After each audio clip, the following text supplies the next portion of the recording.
అన్నది.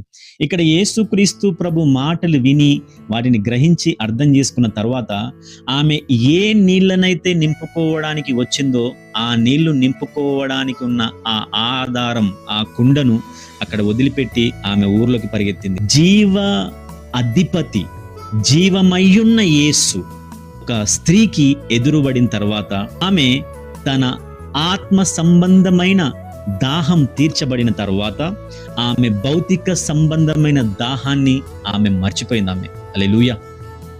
ఆమె భౌతిక సంబంధమైన దాహం గురించి ఇంకా ఆలోచిస్తలే, భౌతిక విషయాల గురించి ఆమె ఇంకా ఆలోచించడం మానేసింది.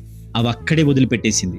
వదిలిపెట్టి ఊర్లోకి పరిగెత్తి ఆమె యేసుక్రీస్తు ప్రభు గురించి మాట్లాడడం స్టార్ట్ అయింది.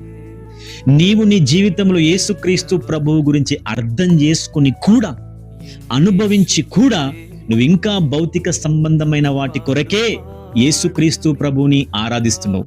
భౌతిక సంబంధమైన వాటి కొరకే నువ్వు యేసుక్రీస్తు ప్రభుని నమ్ముతున్నావు.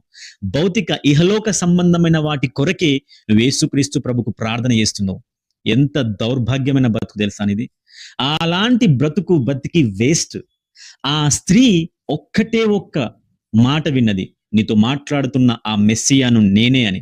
యేసుక్రీస్తు ప్రభువు ఆ స్త్రీకి పరిచయం అయ్యిండు, ఆమెకు అర్థమైంది. అంతే, ఆమె భౌతిక సంబంధమైన వాటిని విడిచిపెట్టి యేసుక్రీస్తు ప్రభు గురించి మాట్లాడడానికి వెళ్ళిపోయింది. సింపుల్ గా చెప్పనా, ఆమె సువార్తికురాలిగా మారింది. హల్లెలూయా.